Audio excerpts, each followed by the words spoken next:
The sky above Carter's small coastal town of Windermere had been gray for weeks. Heavy clouds rolled in every morning, and though they didn't unleash their fury right away, they whispered warnings of an impending storm. Carter stared out of his workshop window, his hands smeared with grease from fixing another engine, and wondered why life always seemed to mirror the weather. At 28, Carter felt as though he was trapped in a storm of his own making.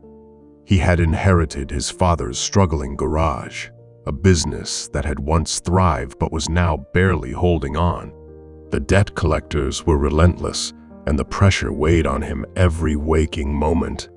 His dreams of expanding the garage into a bustling car restoration business seemed as distant as the clear skies Windermere hadn't seen in months. To make matters worse, Carter's personal life was just as chaotic. His fiancée, Mia, had grown tired of his constant worries and financial instability. 2 nights ago, she had left him a note on the kitchen table. "I love you, but I can't keep drowning in this storm with you." The words were etched into his mind, her departure adding another layer to the turbulence within him. Carter clenched his fists. It wasn't fair, he thought. He was trying his best, but life didn't seem to care about effort. That evening, the storm finally hit. The winds howled like wild wolves, and rain lashed against the windows of the garage. Carter decided to stay late at work. The flickering light above his workstation mirrored his internal chaos. He couldn't face the silence of his empty home that night. As the rain pounded harder, an old friend entered the garage.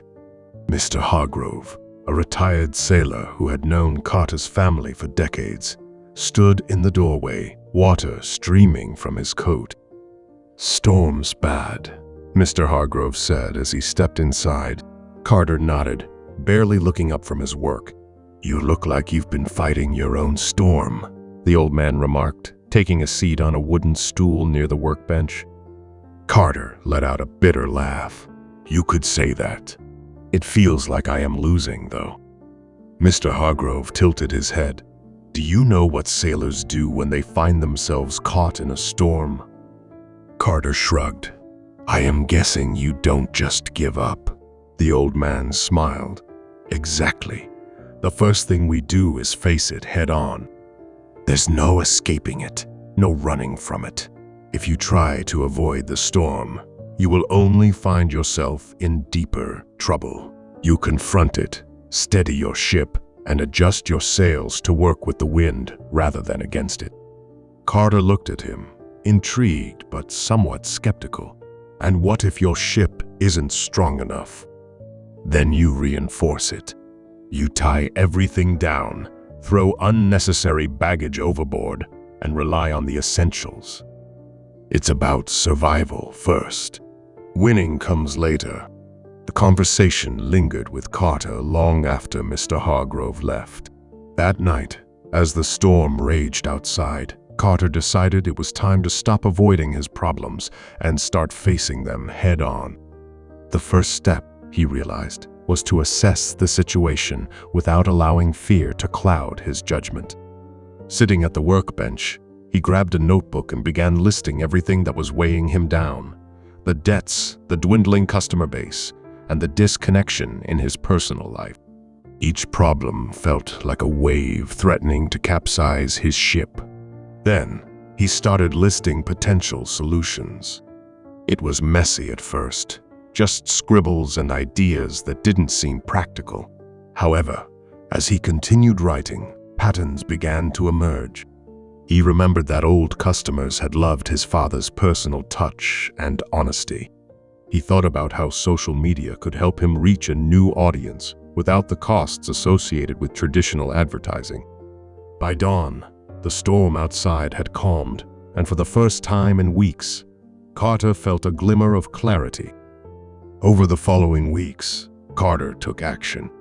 He called up old customers to ask for feedback and offered discounts on their next visits.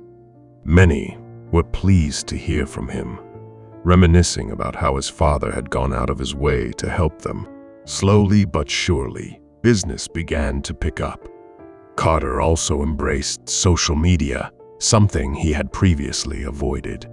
He posted photos of the vintage cars he worked on, shared tips on basic car maintenance, and even started a weekly live session to answer questions from the community. To his surprise, the local audience began to take notice. At the same time, Carter focused on self-improvement. Inspired by Mr. Hargrove's advice about reinforcing his ship, he began cutting out negativity in his life. He stopped drowning in self-pity and shifted his focus to what he could control. He also reached out to Mia, not to beg her to come back, but to apologize for shutting her out during his struggles. "I am not asking you to fix my storm," he told her over coffee one afternoon. "I just want you to know that I am learning how to navigate it." Mia smiled, her eyes softening. "That's all I ever wanted to hear, Carter." Months passed, and Windmere's skies returned to their usual blue. The garage wasn't just surviving, it was thriving. Carter had paid off a significant portion of the debts, and his dream of expanding into car restoration was no longer just a dream. One day, while he was working on a 1967 Mustang, Mr. Hargrove stopped by again. "You have weathered the storm, haven't you?" the old sailor said with a grin. Carter wiped his hands on a rag and nodded. "Thanks for your advice." Mr. Hargrove laughed. "Don't thank me. You are the one who faced it, reinforced your ship, and found your way out. That's all you." Carter looked at the Mustang, its engine purring to life, and reflected on how far he had come. The storm had tested him, but it hadn't broken him. Instead, it had taught him how to adjust his sails, throw unnecessary baggage overboard, and steer his life toward calmer waters. As the sun set over Windmere, Carter realized something profound. Storms weren't meant to destroy you. They were meant to teach you how strong you could be. To navigate a storm in your life, focus on maintaining a positive mindset, seeking support from loved ones, and acknowledging that challenges are temporary. Take things one step at a time. Practice self-care and find ways to manage stress through techniques such as meditation or exercise. Remember that even the most difficult situations will eventually pass.